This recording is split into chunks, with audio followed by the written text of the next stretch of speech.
Good evening, everyone. Everything okay, Amarasana? She's been very, very busy.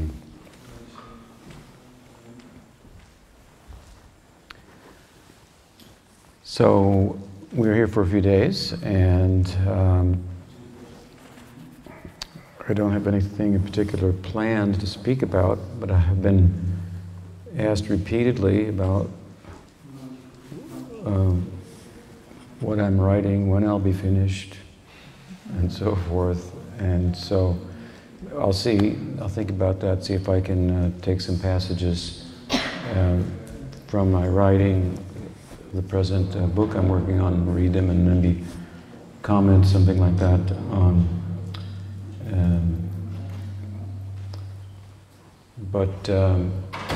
For this evening, I'd like to give you the opportunity to ask any questions and see where that takes us. And but otherwise, yes, I'll be speaking throughout the week. I think there's a schedule that's been made available. And on Fridays, is it Friday? We have a special occasion. The World Vaishnava Association is coming to our door. And so that would be very welcome and venture into the unknown. What that will all involve. I suppose we'll hear from different sannyasis, leaders of different sects and so forth, speaking and whatnot. So look forward to that. So again, any questions tonight?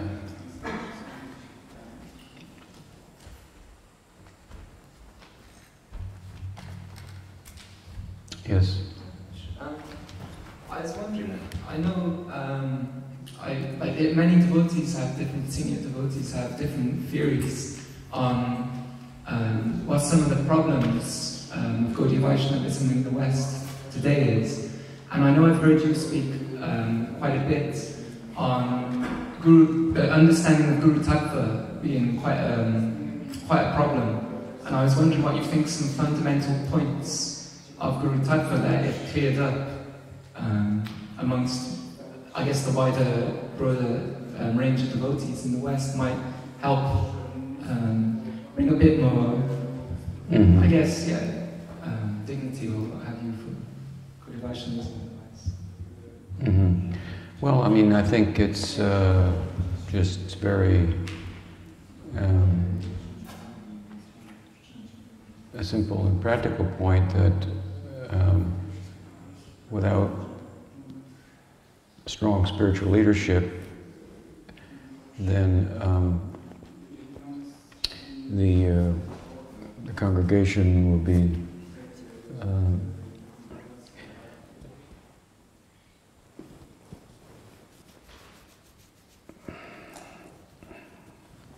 lacking in understanding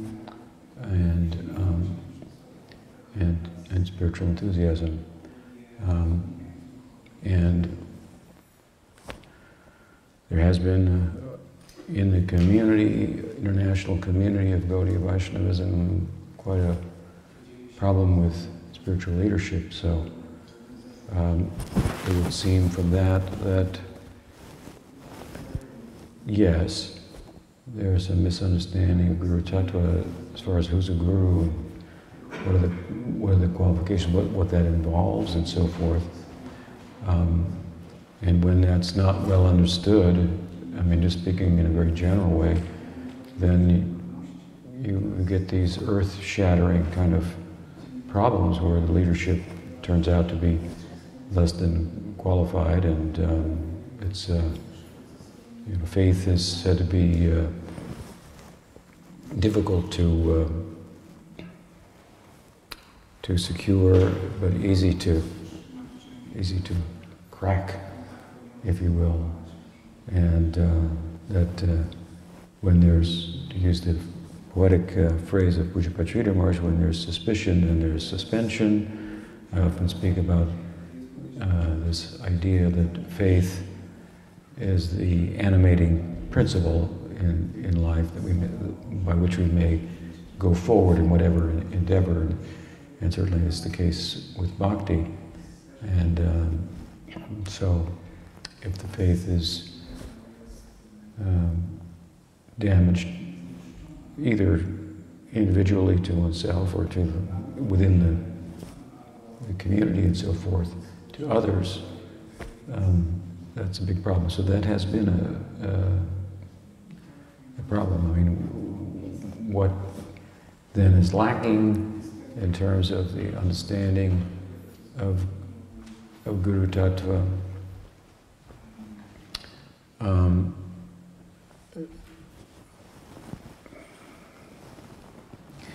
There are a number of, it's a complex tattva, and what I would say is I am, in a broader sense, a lack of scriptural understanding of the tattva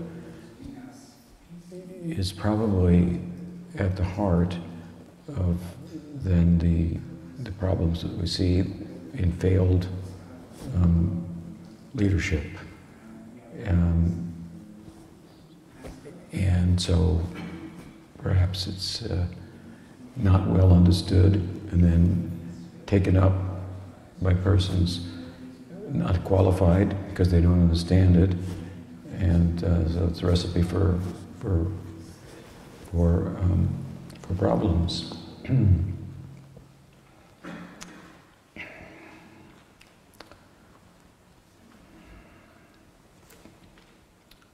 As far as any specific points about Guru Tattva, other than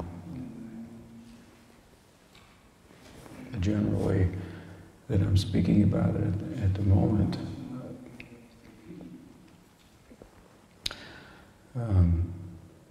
there have been, for example, let's say after the international community of Gaudiya Vaishnavism was really spawned by our Paribar, and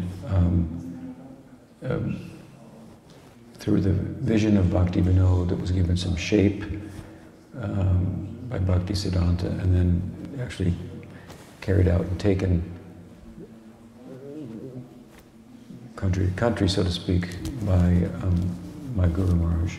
So our particular community, our particular Paribar within the Gaudiya community has been responsible largely for that wide kind of distribution and circulation. It's kind of a characteristic of our Paribar. And because of that, we have a slightly different approach to esoteric inner life, with emphasis, for example, on kirtan,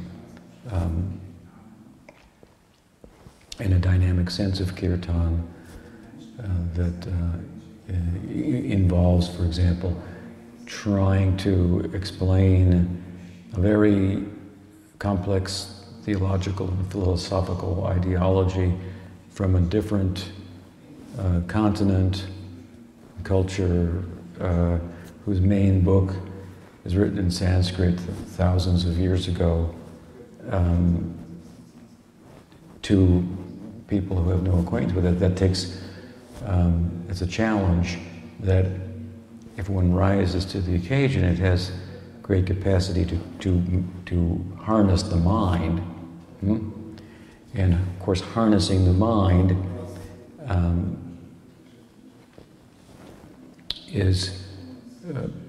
opens the doorway, if you will, for inner life. You have external bhakti, you have internal bhakti, and the harnessing of the mind and the senses is required through in the context of the practices, through such practices, to if one is to significantly experience inner life and cultivate it in an ongoing way. And so, as I say, this is quite a challenge a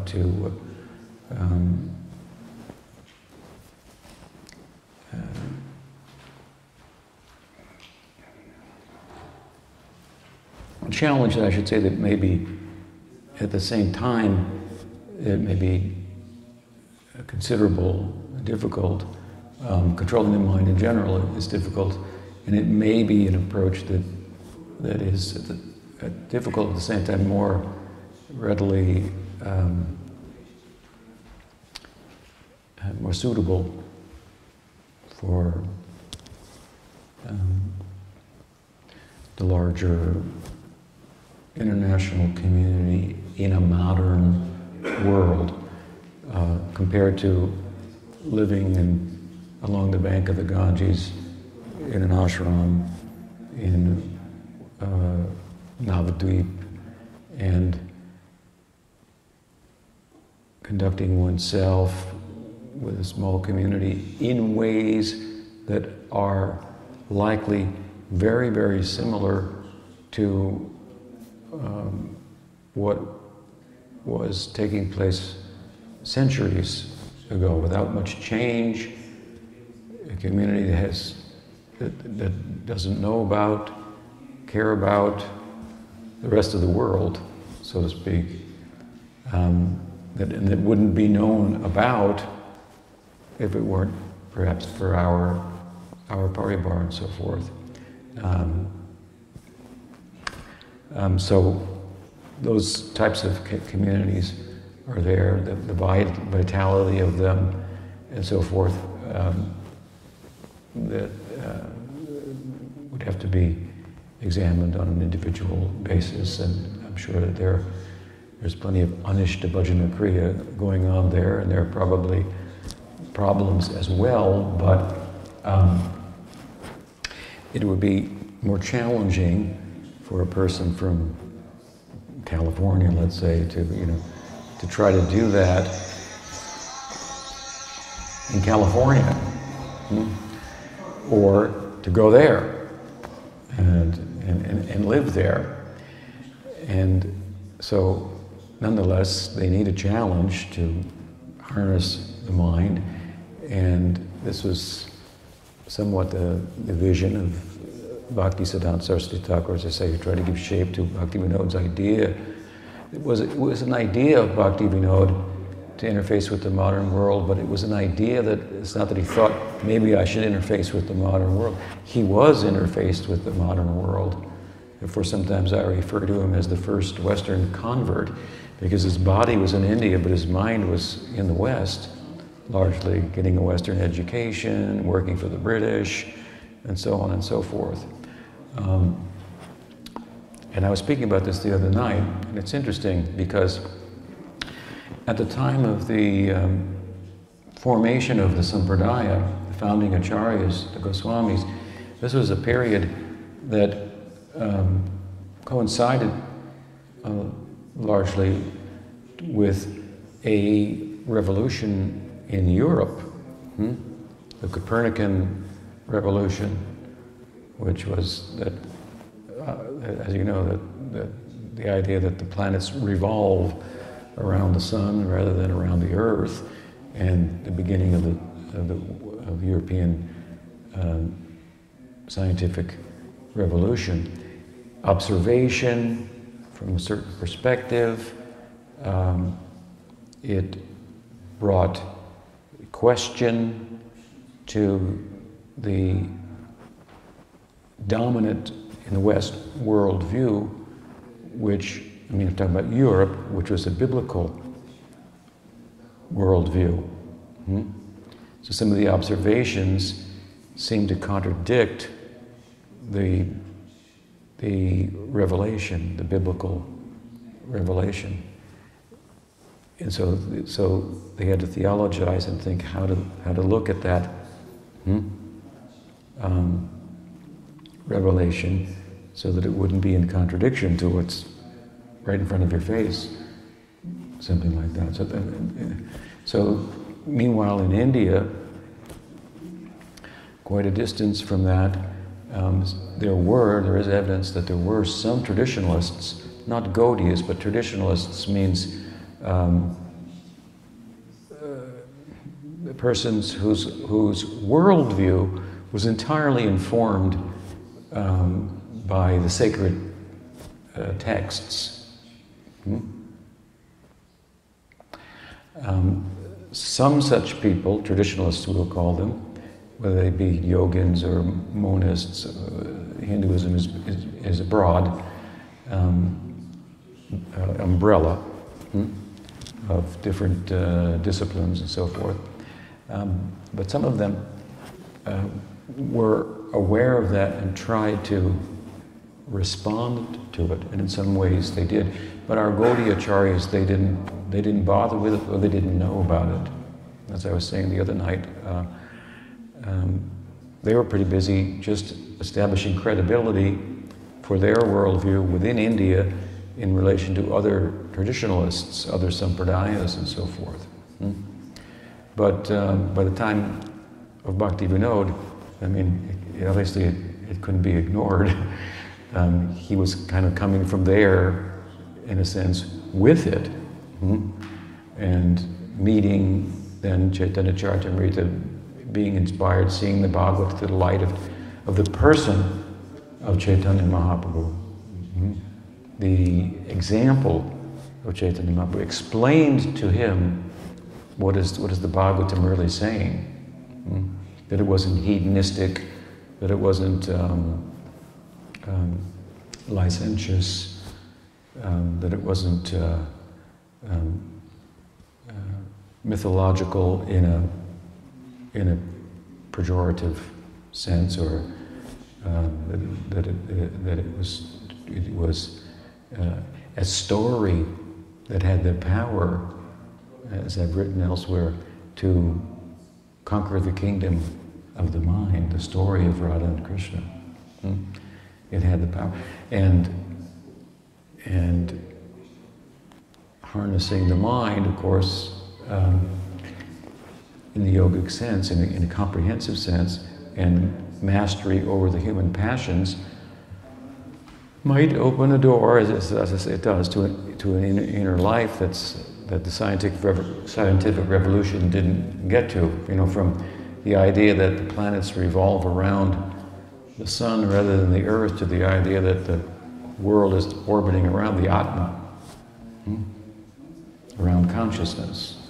You might get maybe a glimpse of that relative to your interpretation of quantum mechanics, but you see it firsthand, subjectively, through these inner disciplines for inner life, right? So at any rate, Bhakti Vinod Thakur and our Parivar had to interact with the modern world, and so some innovation was necessary, and the purpose or the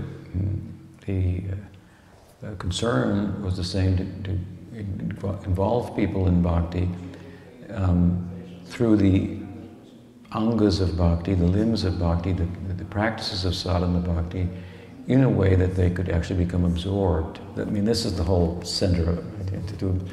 It's not just some rote thing that you go through every day, but the idea is that by it you can control the mind. Therefore, a sadhaka has to be skillful, as I say sometimes. So you might find your mind can become more absorbed by hearing than by chanting, or by archan than by kirtana. With deference also always to kirtan, given that it's the dharma for the yuga and so forth, and its power. But the point being is the idea that to harness the mind and the senses. And so, you know, like say, if you're in Bengal or living along the bank of the Ganges, and there's a method for controlling the mind with esoteric yantras of the Leela to memorize and so forth. I mean, this is really, what this is really about is an approach to smarm, approach to controlling the mind, so to speak. And once that's done, it's like, let's take Buddhism, for example, okay? Go in a different direction. Buddhism, the Buddha just said, look, the world is about suffering. You're suffering. I've got the cure. And the cure is that the cause of the suffering is the thirst for things, desire. And so you have to extinguish desire. Nirvana means to blow out. I don't mean to blow everybody out, but I mean like to blow out a candle. I think he blew some minds, but sitting under the tree, as he did, I was saying the other night, all he did was sit under a tree. And the whole world came to him. Ashoka came to him in India, and India came to him then, because the king now, who had the sword, was a Buddhist, so you had to be a Buddhist too. But it was powerful. He just sat, right? It's easy to sit, but not that easy to sit for too long. If you sit for long enough, the whole world will come to you. The TV cameras will come, the newspapers will come. They'll watch you 24 hours to see if you're actually moving, or sleeping part of the time, and so forth. The whole world will come to you, offer itself to you. So, it's powerful. But in his teaching, he kept it simple. Oh, it's complicated in one sense to reason about its ideal, but basically he says the world's about suffering and you can stop suffering, and there are ways that we can conduct ourselves in the world that will extinguish the desires. And so any philosophical or theological questions beyond that, he didn't entertain them. So from the Hindu perspective, or the Vaishnava perspective, the Gaudiya Vaishnava perspective on the Buddha, this was a very pragmatic approach.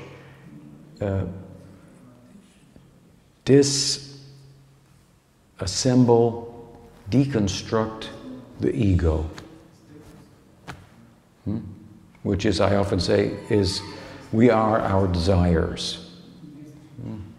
The advertising companies are savvy, to that, right? So if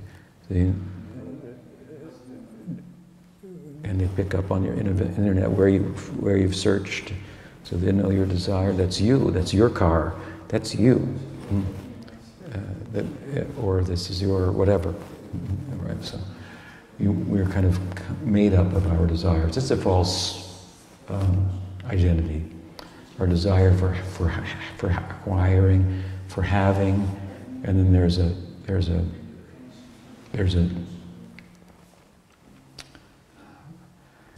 having does away with knowing. So the self that arises out of having is very, very empty, very vacuous, very uninformed, and not sustainable. So anyway, so he didn't answer questions beyond that. And the reasoning there, from our point of view, is that yes, if you can deconstruct the ego and harness the mind, this opens a world of unlimited possibilities. Even the mind has unlimited possibilities in comparison, the dream state in comparison to the waking state. To probably give a simple example, probably just say, well, you can have a mountain and you can have gold, but you can't have a golden mountain, but you can in your mind. So the possibilities are increased.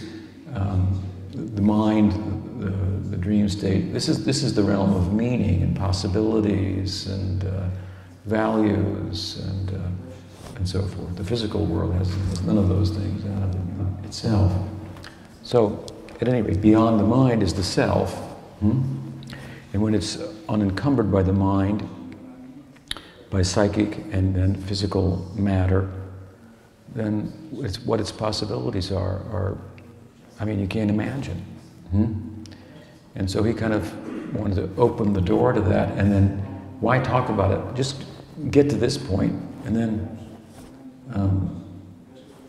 those possibilities that can't even adequately be described with words and thought and philosophy. You'll be at the doorstep. I have a nice book on the nature of consciousness by a Buddhist author who's educated in Oxford, I believe, and I think it was his PhD thesis. A very, very good book. And he had this particular perspective on Buddhism, although he wasn't promoting Buddhism in his book. He's a Buddhist, and he was promoting the idea that consciousness is the I am of each individual that will never go away, and it's not a product of the brain, and so on and so forth, which is naturalism, physicalism, materialism, these prominent disciplines today. And so he made some really good arguments because he was well educated, right, with the opposing perspective, the naturalist, materialistic perspective. But when he gets to the end of the book, then he asserts that each unit, that each I am is individual. Not something you characteristically would hear from a Buddhist, but obviously he is a Buddhist, so he felt that Buddhism could accommodate this. If you look at the Pali Canon through a particular lens, that made sense. And so he posited that there are individual atmas, really, without using that word, and that they become, what comes before them is unlimited possibilities, which, without saying so, he was obviously referring to different spiritual disciplines that are ego-effacing, that once the ego is effaced by a particular method, have a corresponding result that may be varied, making for a varied transcendence, right? Like a god, if you will, that's like a jewel. It can be turned different ways, and you see the different, what do they call it, facets of the jewel. So it's very kind of Gaudiya-ish, if you will. But the point is, anyway, that I'm making, is that that the central focus, in one sense, of the bhakti discipline is to control the mind. I mean, bhava bhakti is a controlled mind. It's controlled because the Sarup Shakti has taken over the mind and taken over the senses, or started to in a significant way. So we want to control the mind. We want to control the mind by inviting the Sarup Shakti to bless us. So as I often say, our effort is to get grace, right? That's a different kind of effort that you may find than what you find in Gyan or Yoga, which is more self-asserting. Our effort is self-abnegating. Pujapad Sridhar Maharaj used to say that we're going forward negatively by das, anu das, we're simply going backwards, but that's propelling us forward into a realm that is all about love, the ground of which is seva, because if you love someone, you want to do something for them, right? That's very simple. So, our goal as in sadhana bhakti, which is largely external, which is practicing the angas of bhakti with the senses, is aimed at harnessing the mind through such sadhana bhakti, that then invites, predisposes, encourages, enlivens the Sarup Shakti to bless us. It's descending, right? So, for example, if we want to become a gopa or a gopi, it's a good idea, right? That's our idea. So, but then, you know, as I often say, you have to have some, if you want to go to India, you have to have a ticket, you have to have a passport, you have to have a visa, you have to have all these things. So something to be done. That's what we call sadhana bhakti. And when this sadhana bhakti becomes steady, consistent, uninterrupted, then taste comes. So as we ascend to the different stages, we're kind of taken to the next stage by way of identifying ourselves, absorbing ourselves that much more with bhakti. Anyway, controlling the mind, bhava bhakti means, nishta is a controlled mind with the intellect. In ruchi, some intellect is active as well. There's a spiritualized intellect in each instance. In nishta and ruchi. In asakti, then intellect is not as prominent, and then bhava bhakti, and your practices, the same practices, now are all driven by emotion. The mind is, Sarup Shakti is riding on the mind and so forth. So my point only is, there may be different ways in which we, in the context of bhakti, try to harness the mind. That's the yoga of it.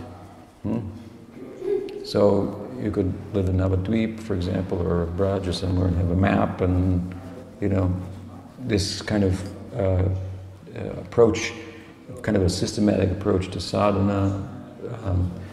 Then again, only to the extent to which you're actually capable of doing that in a meaningful way, which requires a pure heart, and so I don't want to take the mystery out of that, but I am to some extent. I'm saying that is all about harnessing the mind through bhakti, controlling the deconstructing the ahankar, and ornamenting the I am of us. I am in the context of the influence of the Sarup Shakti.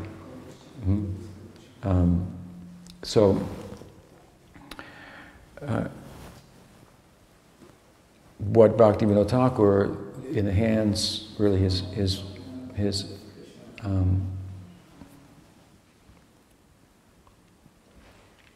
idea, if you will, interfacing with the modern world, in the hands of Bhaktisiddhanta Saraswati Thakur, he made some innovation. So his emphasis was on kirtan. He tried to engage his students in teaching what Gaudiya Vaishnavism was about. There was a huge emphasis on sadhana, on siksha, right? On siksha, because many people were nominally Gaudiya Vaishnavas and they didn't really understand it. They were in name only and they weren't getting anywhere. And there were also gurus who didn't understand it and used it as a business, and there were misrepresentations. It's not only in the modern time, but there's no, people sometimes say, I want a guru from India. Well, per capita, you've got more bogus gurus in India than you've got in any other country. That's for sure. That shouldn't discourage us. If there are bogus gurus, there can only be bogus gurus if there are real gurus, right? So keep looking.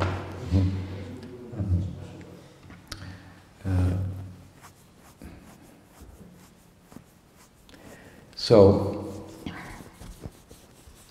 they innovated, and their emphasis was on Siksha. Bhaktivinoda had written so many books. There was no one like Bhaktivinoda for centuries, who was so prolific in his writing. And in his writing, he was trying to reach out to the rest of the world and so forth, which is going at a pretty good clip, pretty fast, moving in a very far away from the kind of structure and support that a little village along the bank of the Ganges that's like almost like not in the world still is able to give to a culture that was initiated, so let's say, by Chaitanya Mahaprabhu 500 years ago. Well, the rest of the world is not going to be going there too quick and doing that. And people from other parts of the world where that culture isn't there, they may need some other ways to approach the high ideal in terms of the interim of controlling the mind, controlling the senses, and so forth. So his emphasis on kind of outreach or preaching and trying to explain the teachings, to others, the good tidings of Gaur Nityananda, it has a lot of capacity to control your mind. It might be easier for you to do than to go sit under the banyan tree, and like Haridas Thakur, right? If you can do that, that's one thing. If you can't, let's find another way you can go in the back door if you can't go in the front door, to try to harness the mind. I'm not sure how I got off on this tangent or with regard to your question about gurus, but they do have to have controlled minds.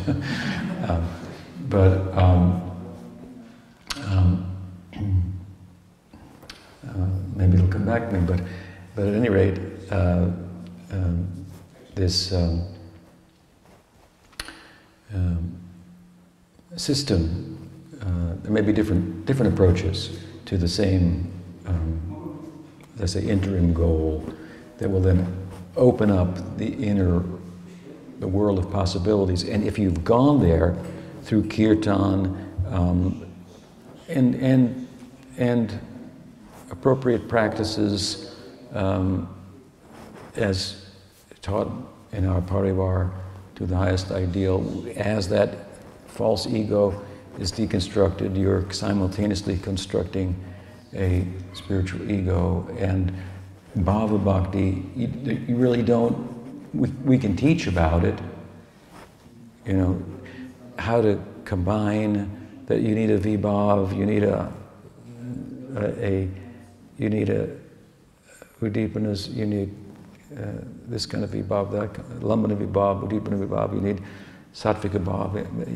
You could talk about it, but in bhava bhakti, combining these ecstatic ingredients is possible and somewhat natural, as much as they, in one sense, arise out of the sprout of the bhav that is one's sthai. So you're in the midst of it all. You're in bhava.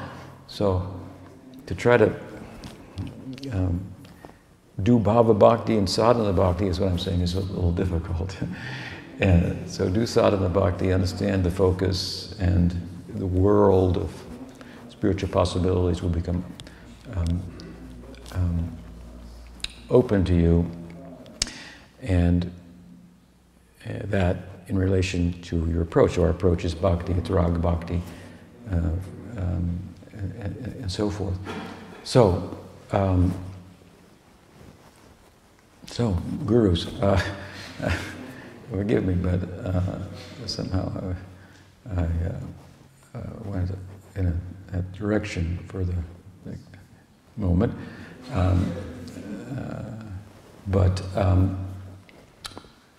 What I think what I was pointing out is that not only do you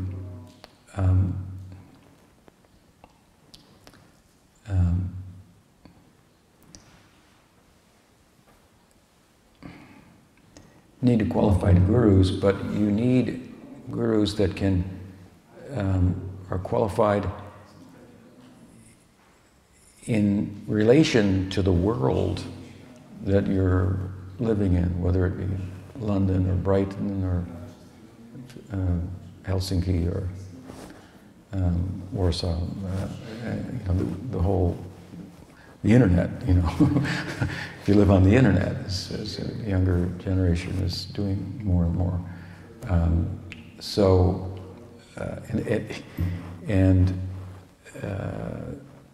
Such gurus have to be not only acquainted with the tradition, but with the world, and try to create an environment that will help to facilitate practice. It's a real challenge. It's a huge challenge.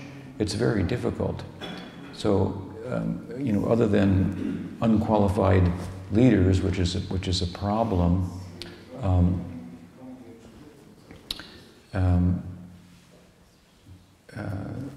the world's a problem. It's very different. It's not a conducive setting for.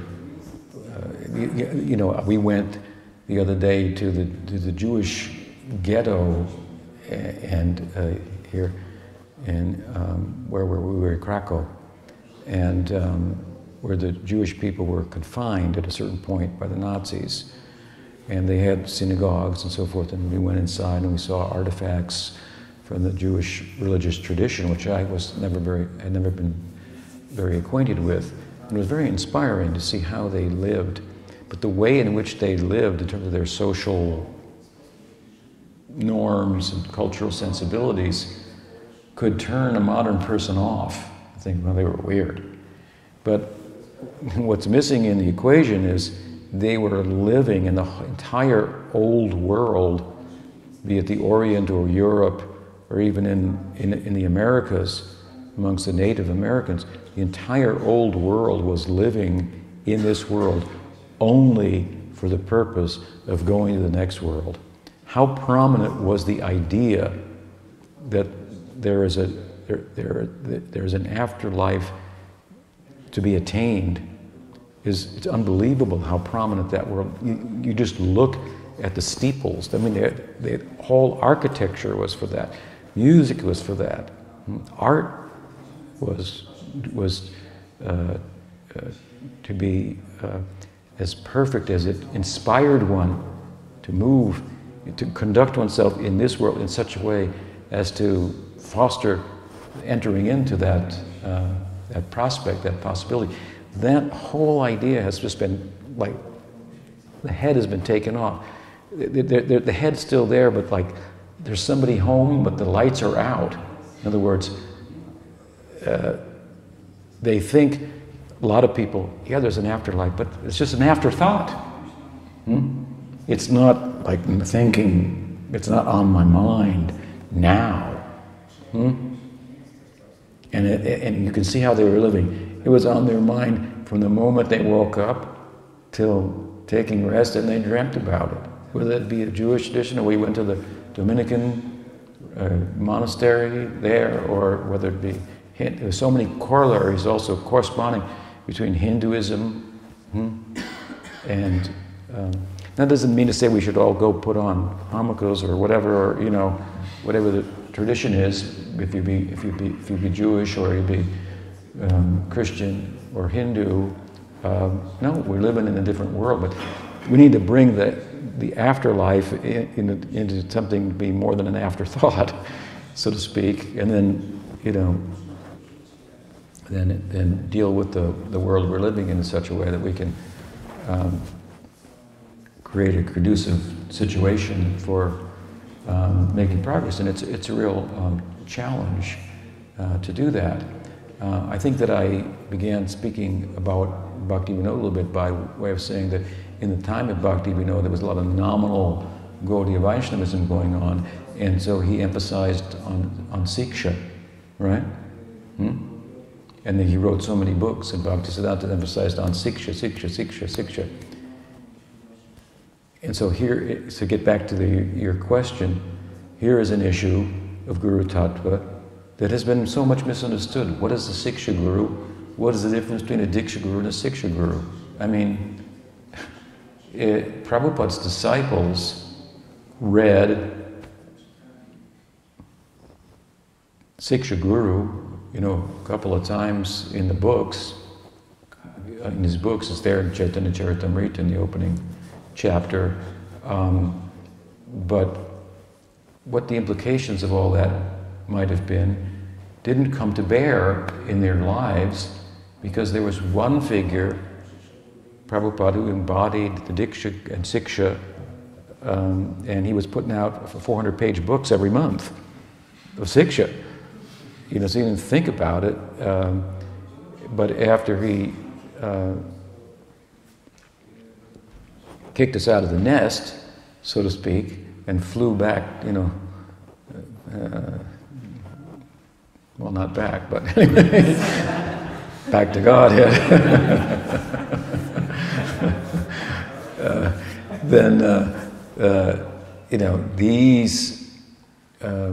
This is an aspect of the Guru Tattva, a multiplicity of gurus, a plurality of gurus, different ways in which this Siksha Guru term could be applied. In a general way, in a specific way, in a way that even took more prominence in your life than the Diksha Guru. There are different ways in which that, it depends on the person. One might in a general way say, like the disciples of Bhakti Siddhanta Saraswati Thakur, who had disciples, and they knew one another. Ban Maharaj knew Sridhar Maharaj, knew Keshav Maharaj, knew Puri Maharaj, and so forth. And so they were different, they had their own missions, but they had some kind of camaraderie. They kind of had like what would have been nice if it happened in ISKCON, 11 gurus and 11 different sections of the world where they paid attention and were the leading inspiration, and they all had their own particular flavor of Prabhupada, so to speak. And you could go there and taste that flavor of Prabhupada through them, or another one in another place, and so forth. So I thought that would have been very nice. 11 gurus for a mission like ISKCON. It's a fair number. It's a pretty good number. And now they want 1,100. That means it's getting to be a problem here, because they're not these are not like common commodities. Again, if you understand Guru Tattva, you understand Sudurlabha Bhagavata Hila. Okay, this is a rare commodity. And that means it's a rare commodity on every level. Jiva Goswami gives 3 levels of Mahabhagavatas. Each level is rare. Pujyapat Sridhar Maharaj gave the example. One has 2 feet in the spiritual world and extends one here. One has 1 foot here and extends one there. The other has 2 feet here, and his eyes or her eyes are always there. So this was a way of speaking about the 3 types of Mahabhagavatas elaborated upon by Jiva Goswami. He gives the example of Narada Muni, who saw Krishna in the forest, and then Krishna disappeared. He's the first kind of Mahabhagavata. He's obviously not perfected his life, spiritual life. Krishna appeared to, yes, I'm here, I'll come after me, intensify his practice, and so forth. He had desire seeds, but his bhakti was so powerful. It's like if you take water and you pour it on a seed and you keep pouring it, it's never going to sprout because it's going to get waterlogged. So the seeds couldn't manifest. This type of Mahabhagavata. And then the second example of Jiva Goswami is, and I was speaking about him last night, who's that? Sukadeva Goswami. He's a Mahabhagavata who's got 1 foot here and extending one there. He's not perfect. Sukadeva Goswami, the speaker of the Bhagavatam, he's a sadhana siddha. making progress through kirtan. This was his way. He has described in the Bhakti Rasamrita Sindhu as an example of one who became perfect by kirtan. Sanata Goswami describes him as in pursuit of Gopi Bhav, speaking Srimad Bhagavatam. And he spoke the 5th canto and 3rd canto. This is his method. He didn't just speak the 10th canto, but when he got there, that was the longest canto. It's almost bigger than all the other cantos together. So he arrived at the 10th canto, and he was qualified to dive into the person of Krishna and his Braj Leela and so forth. And then, of course, the 3rd type is again Narada Muni. After he received his Swarup, in the 1st canto, he's given his Swarup, awarded a Swarup, a spiritual body, by Krishna. And then he's in the world. So he's got 2 feet there and he's come here, something like that. So all of these Mahabhagavatas are rare gems to find. And you will not be able to distinguish between them without applying your intelligence in the teaching. So part of the problem of Guru Tattva is that the students are not applying themselves to the text. Of course, they have to be educated by somebody, but well enough to understand who's who and whatnot. Important, the scripture is important. Therefore, Bhaktivinoda Thakur was writing so many books, the emphasis of Bhaktisiddhanta on siksha. It's not that it's more important than diksha. The seed is as important as the water. If I give you a seed, I don't give you any water, then what? If I give you water, I don't give you a seed, then what? So the seed, diksha, the mantra, is the whole idea in the seed form. The whole concept in the seed form. It's how Jiva Goswami describes diksha. That it contains a relationship with Krishna in the mantra. Jiva Goswami tells us in his Bhakti Sandarbha, we should think like this, he says. I received this mantra from my guru. May I chant this mantra such that I may become a gopa. That's what he says. Or, I may become a gopi. That's basically what he says. I mean, that's the fruit of the mantra. It's not like that you got to do something else with it, here's the Hare Krishna mantra. Could I have something more? Okay. Here's the Gopal mantra. Could I have something else? Maybe you want to use those two, together and understand the significance of the diksha and so forth and apply yourself. But at any rate, they were giving siksha. So I just bring it up because the siksha guru, that's been a problem. Turning again to your question, what is this? The Prabhupada's disciples didn't understand what is the siksha guru. Therefore, when I, for example, embraced the siksha guru in the person of Pujapad Bhakti Rakshidhar Deva Goswami Maharaj, I was thought to be,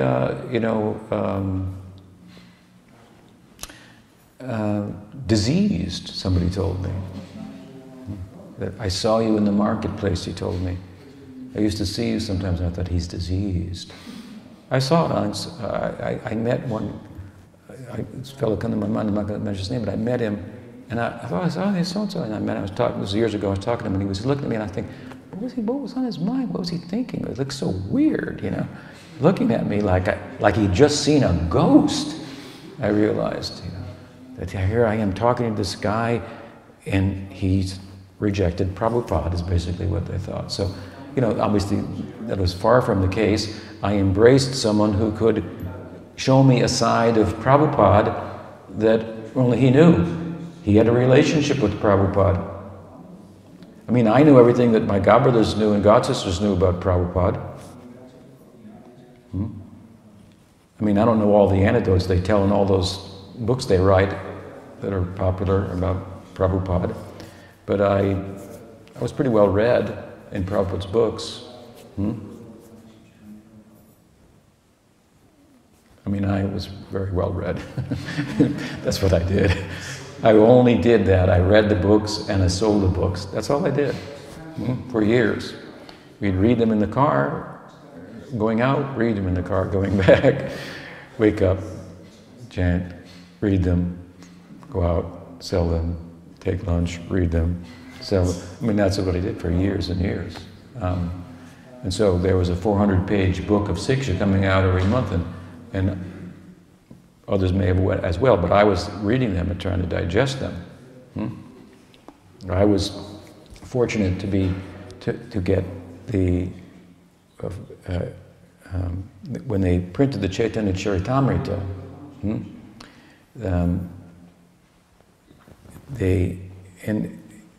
with Bhagavatam also, they would do a few books that had gold, bonding on them around the pages, gold, and then that would be a set for Prabhupada and a couple other persons. And I was just a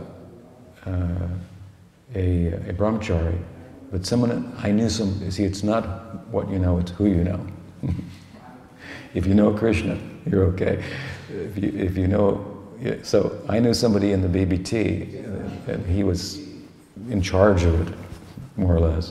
So he was sending me, I didn't ask for it, but he was sending me a copy off the press, and I got these gold-bound ones. I shared them with others. But anyway, so we were getting the Chaitanya Charitamrita like before it had actually been circulated to the rest of the devotees, and we were just devouring the book, and so on. So I knew, I mean, as much as Prabhupada's in his books, right, in his Vani, he might tell a lot of nice stories about Prabhupada, but if you don't understand his teaching, you might misunderstand the anecdote also. It's quite possible what the implications of it were, and so forth. Like, for example, I know somebody who wrote a book with an anecdote about Prabhupada didn't want us to associate with Sridhar Maharaj. After going to the moth and inviting him, he said, "No, I don't think we should." Changed his mind, as if, but he didn't because he didn't understand really the teaching, he came to that conclusion. The real conclusion is, Prabhupada obviously wanted us to have the Siksha of Sridhar Maharaj, but certain circumstances got in the way. If those circumstances were removed, then there you go. And what were the circumstances? The circumstances were Pujapat Sridhar was a popular sannyasi amongst his godbrothers who would go to him and ask questions, seek his association. They would pay their obeisances outside the moth before coming in. They were gurus with their own missions. So, at the same time, some of Prabhupada's godbrothers were inimical to Prabhupada. And Sridhar Maharaj was a very gentle kind of a person, very much a harmonizer. And it's hard. Let's say somebody really bothers you, right? And inappropriately so. And I know that person too. Let's say the three of us were friends. Now this guy's really does something terrible to you. You're going to come and tell me, and you want my sympathy. And I'm going to go, yeah, but because it didn't happen to me, and I've got my relationship with him also, it's, I'm not going to you don't want to see the guy anymore. And I'm going to say, well, I'm not ready to, not see him anymore. I mean, it's bad what he did, but I mean, he comes over to my moth, So, this is a nice quality, in one sense, of Sridhar Maharaj. So, Prabhupada was concerned that my disciples may go associate with him, and then some other godbrother who's inimical towards me, or doesn't appreciate, understand me, he may say something to them and harm their faith. And he had some experience of that. Therefore, because of those circumstances, maybe it's not the best idea, although I really would like that, to bring the whole world to hear from Sridhar Maharaj. After all, Bhaktisiddhanta Saraswati Thakur more or less told Prabhupada to do that. One of the things he asked Prabhupada to do, bring him out. And this is the greatness of Prabhupada, that he tried to do that. And in his own mission, he saw there was problems with it. And then after he was gone, of course, Sridhar Maharaj said, he brought me out, even after he left. He said, he opened the door for you to come to me, which he did.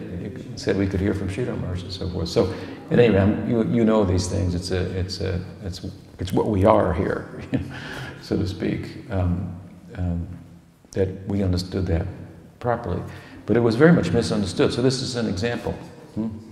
They didn't understand what it means to be a Siksha Guru. Now, in some institutions, one in particular I could think of, in which a lot of my God brothers and God sisters are in, it's a factory for pratishtha for them. That's what it is. It's a factory. Wherever they go, they're honored, and they're Siksha Gurus. Give the garland to everybody. He's the Siksha Guru, and if he's not a Diksha, he's a Siksha Guru. Everybody, because the original, unfortunately, 11 gurus have had difficulty walking in Prabhupada's shoes, then they, rather than hearing from Sridhar Maharaj, they watered the whole thing down and made many gurus. More gurus, more gurus, more gurus. You can have as many as we want, because even if they fall down, we've got Prabhupada, that kind of idea. It's just like a very confused idea, right, about understanding of Guru Tattva. And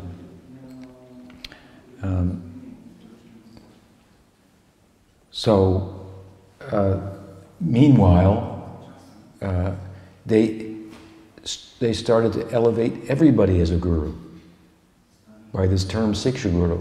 Well, the God brothers, they're Siksha Gurus. God says they're Siksha Gurus. We're the Diksha Guru, they're the Siksha Gurus. And so then all these new people are coming, and they're just like the peons, And I mean, the idea that the people that were coming could be teachers of them, was not something that was, well, I'm really getting off here. I shouldn't have done this, but that entered their mind so well, which is how a guru really thinks, right? You get the example of Bhaktisiddhanta, who gave the famous address, more humble than a blade of grass, when he said, sitting on a seat like this, that I consider all of my disciples have been sent to me by Bhaktivinoda to teach me, to keep me engaged, and so forth.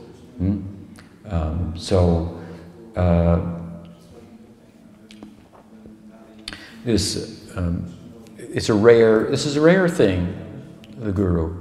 I mean, we hope it's rare, that our ideal, that means say, is not cheap. We didn't want a cheap ideal. We were courageous enough to identify with an ideal that it took some courage. It involved climbing to the highest peak, right? The Mount Everest of spiritual life. And in the context, if we were listening properly, of being informed how unqualified we were. But how qualified we were at the same time because of the nature of Krishna, the nature of his Swarup Shakti, that it's generous. And so unqualified I may be, but that makes me more qualified. That's the teaching, right? The more you understand you're unqualified, the more qualified you actually become. So, this misunderstanding of the Siksha Guru, for many of my God brothers and God sisters, was very unfortunate, because it didn't enable them to take advantage of probably the most qualified Siksha Guru for Prabhupada's disciples.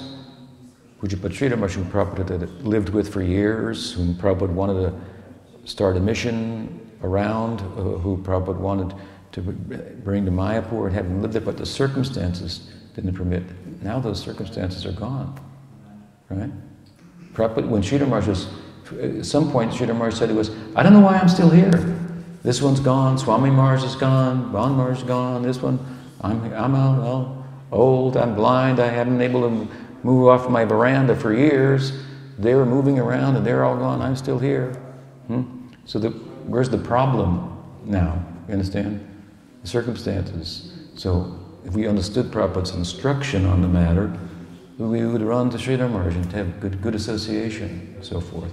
But many of them missed that. So this just, perhaps shouldn't have gone into that at such, depth or with such candor, but misunderstanding the concept of a Siksha Guru, the plurality of gurus, how it really has to do with the ornamentation of the Advaigyan Tattva, even different sentiments, that there could be different sentiments like Sakyaras or Dasaras gurus. That's misunderstood also by persons. A couple of things come to mind. How rare it is, what a real guru is. It's also it's understanding what a guru teaches. He or she teaches bhakti, and makes an effort to nourish our faith in the scriptural argument and ideal. That's the Guru's business. But because we don't understand Guru Tattva, then we have other expectations that we think the Guru should fulfill. And when he or she doesn't, then we lose interest. We want to have more intimate association with our Guru so that we can share our life with him, which is largely our emotional issues and problems and so forth, that he or she is there to help us rise above, not by ignoring them, but by giving us something else to be preoccupied with that is meant to help us harness those emotions and rise above them. All the problems are just, well, humans. There may be problems with the gurus, that's another thing. They don't understand it, and we went on that line. The other side is, again, expectations. You're human, the teaching is you're human, therefore you're going to have problems. Your mind and your emotions are going to rule, and I want to reason with you spiritually with the teaching so that you don't let that happen.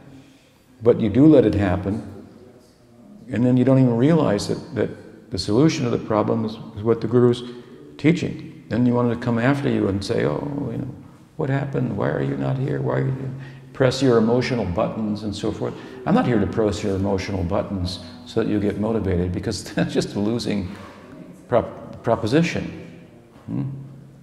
I'm here to teach you that there's life beyond your mental, emotional life, and it can be emotional on a spiritual level, but you have to become steady in your practice, which means you have to apply your intelligence to understand the teaching properly and how to apply yourself relative to where you're at and so forth, and go forward. And there are going to be emotional issues that come up that distract you and so forth. And yeah, we know that. That's part of the, your humanness that you're trying to transcend.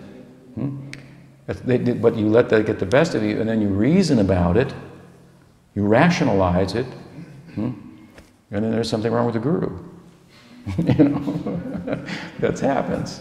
Something wrong with the Guru. Something wrong with the Guru, the mission, the teaching. You just rationalized your own irrationality. That's all. And taken out of the equation, the very thing that the Guru is there for, to teach you, to give you how to rise above in such circumstances. So Anishta Bhajana Kriya is a difficult time. It's unsteady. But understanding the Guru and what the Guru is for, rather than having false expectations and so forth, that will help to make the devotees strong. So there's another way of thinking about it. Misunderstandings that we were talking about. I mean, Western people may be more inclined to that, having other expectations than just teaching bhakti. Another misconception or expectation is that my Guru is going to magically, think for me in every instance. He knows everything. After all, he's God's representative. I mean, he knows everything. And whatever he says in his sleep is the absolute truth. And therefore, we should tell that to the people. Gurudev said this in his sleep. I mean, I'll give you an example of that. In Bhaktisiddhanta's mission, when they were editing his books, I guess he wrote some things as well. They were editing his writing in English. If there were misspellings, some of the disciples thought, if Guru Maharaj, quote unquote, misspells a word, we should change the dictionary. That's a misconception about Guru Tattva also. You understand? And then, the Guru Dev takes a drink of water and, there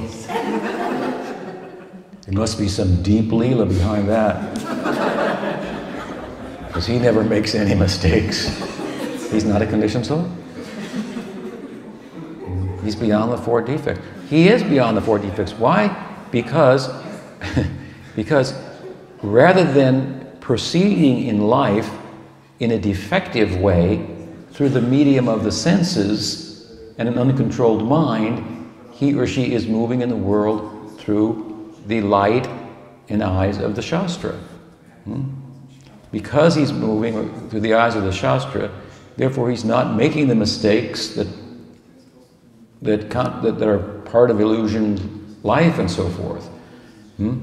But I mean, so this is the idea that a guru is going to speak through a cultural filter of his or her time and circumstance and so forth is thought by some to be a heresy. It's a heresy. But they haven't studied the writing of Bhaktivinoda, who makes that very point. And so this is this idea that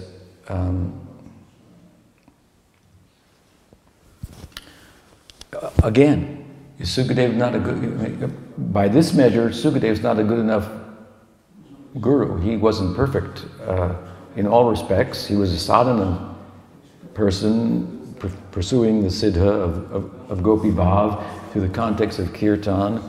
He might have made a mistake sometimes. Vyas, he's a guru. He wrote the Bhagavatam, and he said, you know what he said?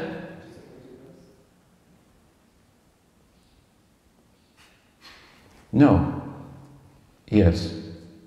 He said, I've written this book. There are mistakes in it. That's what he said about the Bhagavatam. I've written this book. There are mistakes in it. Please overlook them because they're not significant, but there may be a grammatical error here or a problem there or something like that. What's the verse? Yattad visago janataga viplavo yasmin pratishlokam abhadavati namani anantasya Shinvanti gayanti gunanti. So he says, there may be some problems in the book, some errors. This is Vyas. He's written it right in the book. He tells us how to think about that. And then we're going to look at our Guru and imagine that every move, everything he says about, you ask him, who do you think will win the World Cup? Croatia.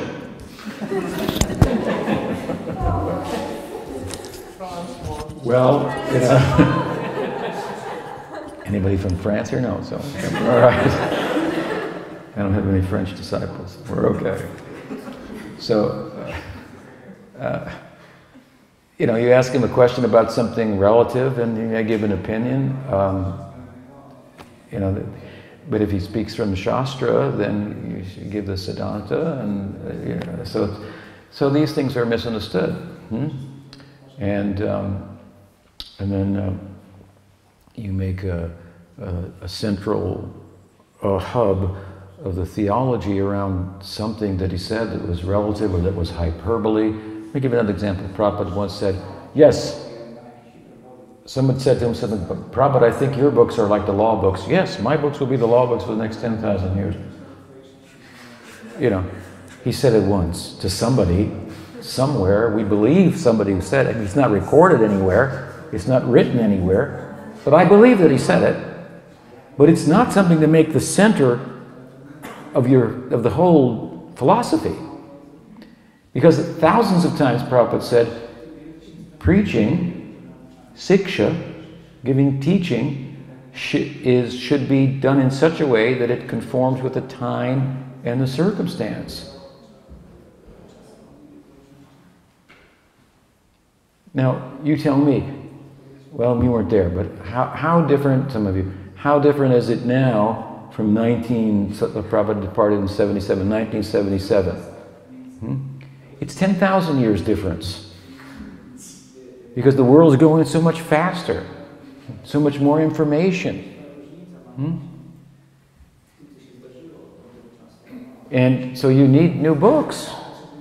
I mean, he said he wanted books. He wanted his disciples to write books and so forth. So, I mean, don't you think these instructions are more central than, yes, my books will be the law books the next 10,000? That's just kind of some kind of hyperbole. That's, Prabhupada was like that, for good reason. Right?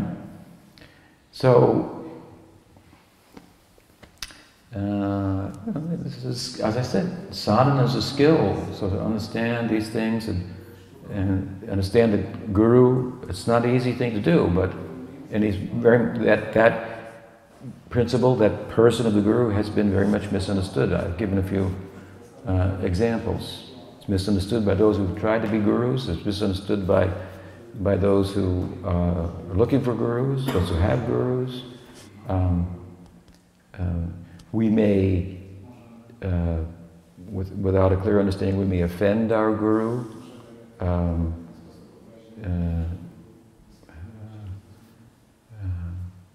And jump to another guru and another guru, and then actually the principle of the Siksha Guru was in the time of the Goswamis, the founding of the Sampradaya, was kind of a valve, in case the Diksha Guru for some reason lacked knowledge, and one could have a Siksha Guru and then fill that gap and so forth. Anyway, so this is some thoughts on the subject. But it is, yes, it is very much misunderstood. We have many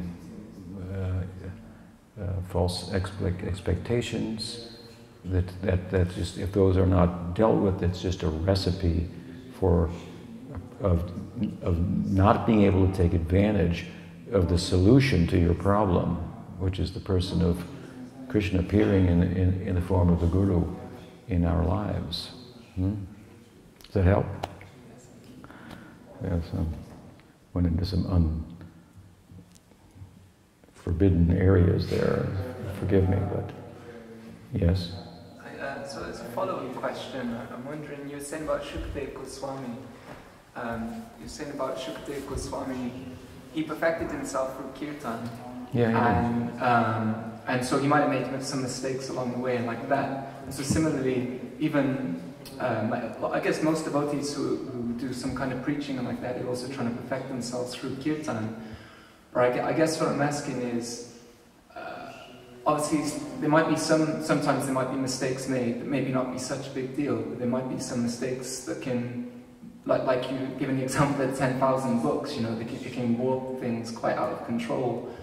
So is there a kind of qualification to be speaking on those topics? Or?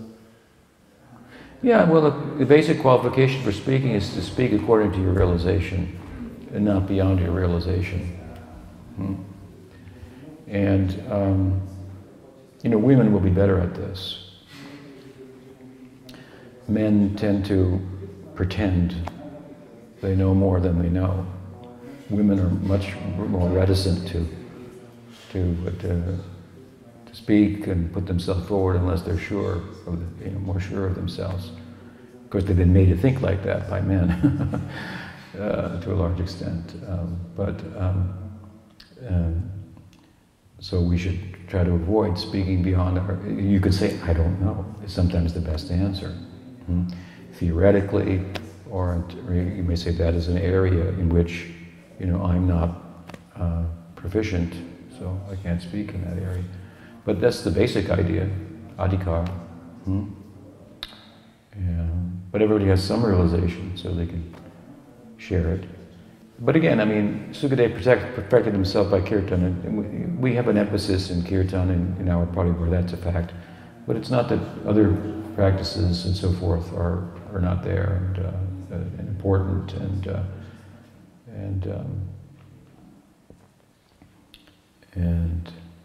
we just, I was talking about it in terms of kirtana prabhave, smarana svabhave. The kirtan is a very powerful way by which the mind can be harnessed, and then smaranam, svabhav, will naturally manifest.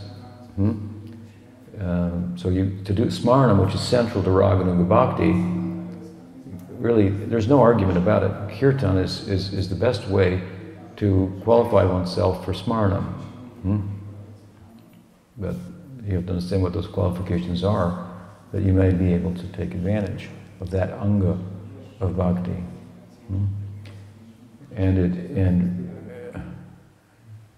So, yes.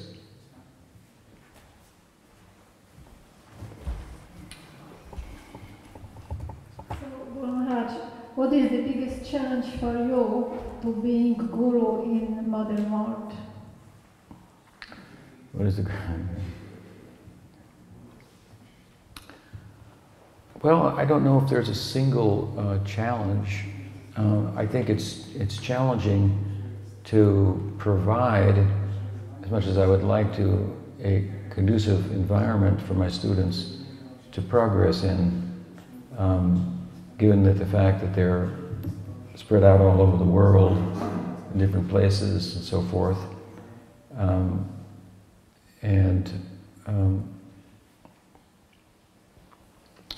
Also, in that regard,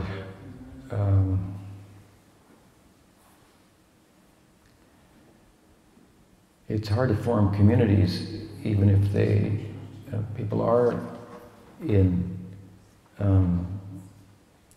proximity to one another. We live in a culture that's very individualistic, a democracy. Everybody's got their rights and their opinions should be heard and so forth.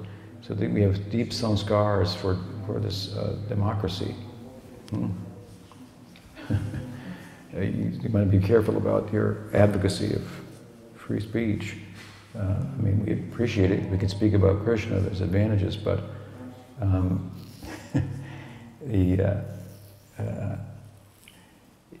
even if devotees fantasize about being in an ideal community, I find that people so much want their individuality, and don't want their lives organized, which has to be done to some sense in a community, that it's difficult, even if they live in proximity, to suggest, let's have a community here, and you can all just move 10 feet over here, and I like it over here. And so it's difficult, given the world, to provide the kind of environment that Prabhupada was successful in providing an environment for practice for most of his students. But one of the, not to take anything away from Prabhupada, obviously, but one of the reasons was because we were joining ashrams, but we were already halfway in the ashram. We already left home. We were living on the streets, most of us. And we were living in a counterculture, which was revolutionary. And if you left, dropped out, so to speak, what was the saying? Tune in, turn on, drop out, tune in, turn on, something like that. Tune in, turn on, and drop out. So if you had dropped out and you tuned in and turned on to the alternative culture, which was basically the sense that there's got to be a better way to do it. What it is, we have no idea. There's got to be a better way to do it. Let's smoke a little bit and think about it. That was, so if you went from there to join an ashram, that was like, whoa, he really did it. He really went there. Whoa. That was like radical among the radical.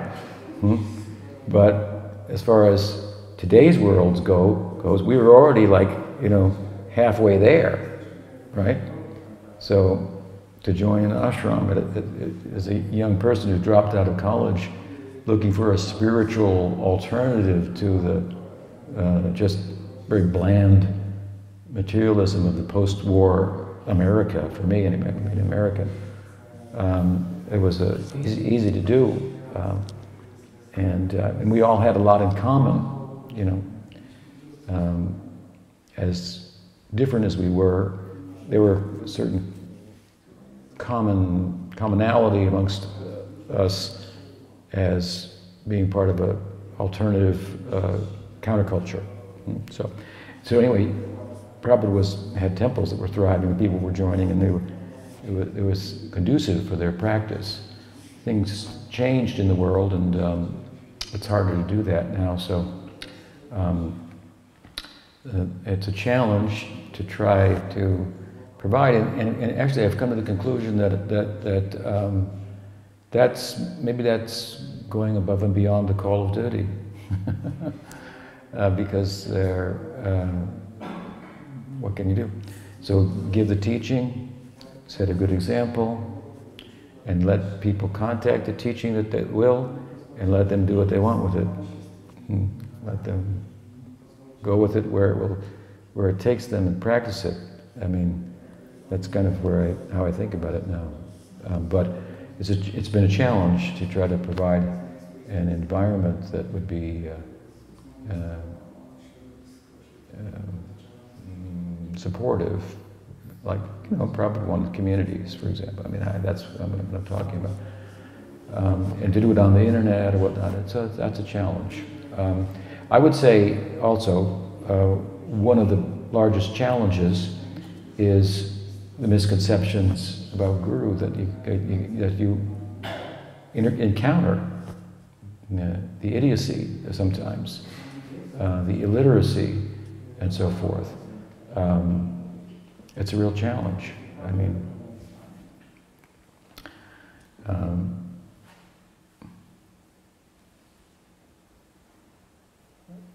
I think that I want to share whatever I have, but there are impediments to sharing it that are outside of me, beyond my control, that really constitute misunderstandings about the whole principle of Guru.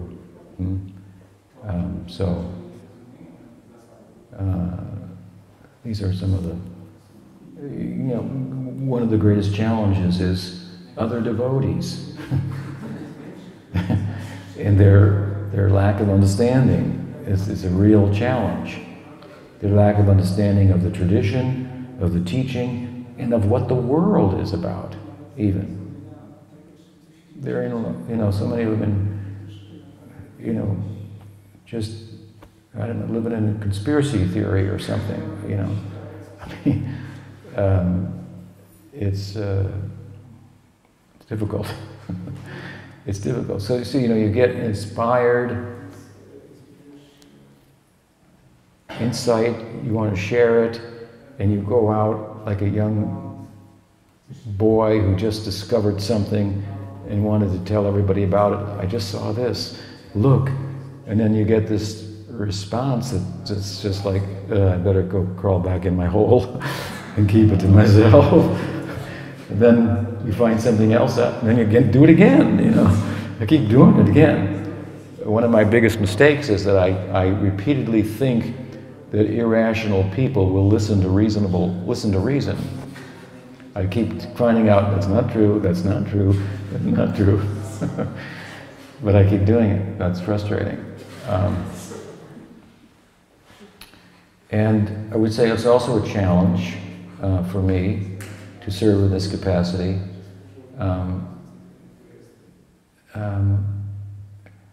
Having a lack of good peer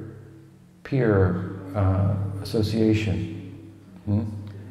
I want to share things with others who have the ability to understand them and think about them, and in the same measure that I do. And there may be people like that, but you know, for different reasons, they're not. I don't have that kind of camaraderie. So those are some of the things that come to mind. I don't know if anyone in particularly is a challenge. So, thank you for your question. Anyway, yes?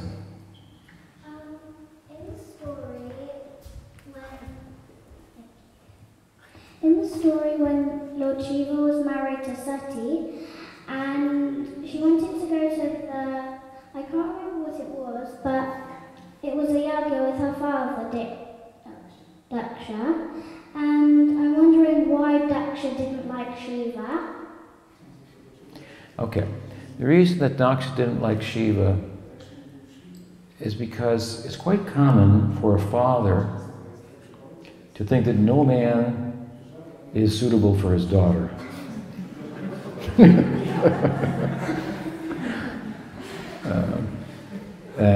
That's, you have to talk to your parents about that one a little bit more. But Daksha, well, another broader answer is Daksha was interested in making money, in having things, and having material comforts, and so forth. Daksha had a lot of material desires. He wanted a lot of things. And so he used to perform yagyas to get those things. He was like interested in karma. He was in the realm of karma. He wanted things. And so he wanted things for his daughter too. But she fell in love with this guy that lived in the mountains, and he didn't even have clothes. Shiva dressed himself in ashes. So Daksha thought, what kind of guy is this? You know. But what Shiva was about, you see, Shiva was a meditator. So Shiva didn't want things. He wanted to know the soul, the Atma, the soul. He wanted to serve God in the spiritual world. So he didn't want the material world. And so Daksha was so interested in the material world that he didn't understand Shiva. He didn't understand what Shiva was about.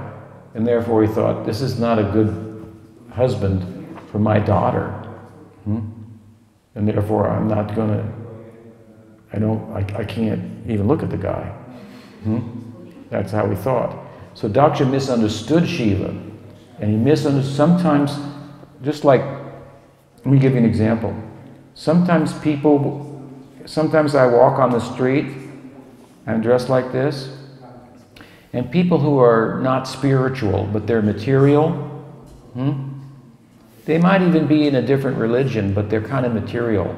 They want God just to give them things. They ask, instead of asking God, how can I serve you? They ask God, please serve me. God give me this, God give me that, and so forth. So they see me on the street and they go, what's that? They look. They don't know that somebody dresses like this, what they're about, why they dress like this. Like, I dress like this, I have the same clothes. You might notice I wear the same clothes every day. I wash them. I wear the same clothes every day. So it means I'm not always thinking about how I look. How do I look? How do I look? Maybe I'll wear this, maybe, you know, that. I'm not thinking like that. I'm not really concerned about that, because I see something that's much more beautiful than however my body could be decorated. I see my Atma, soul. And I think that's so beautiful. I don't need to make the body all very pretty, but because the soul is much more pretty, so I look at the soul. And when I do that, actually the body becomes pretty too, if you know a little something. But if you're too much just concerned about material things and just your material body, and you don't understand that you're not the body, then you will misunderstand people like me and people like Shiva. My name is Swami Tripurari, that's a name for Shiva. Tripurari is a name for Shiva. So tomorrow we'll have a talk about Shiva. We'll give a talk about Shiva Tattva. So I was going to do it anyway because some of the devotees had talked to me about that. So I'm just remembering that. So tomorrow or the next day, but probably tomorrow, okay? Now, you can ask further questions about this of your parents. They'll try to further explain. Mahadev Shiva ki jai. Daksha ki jai.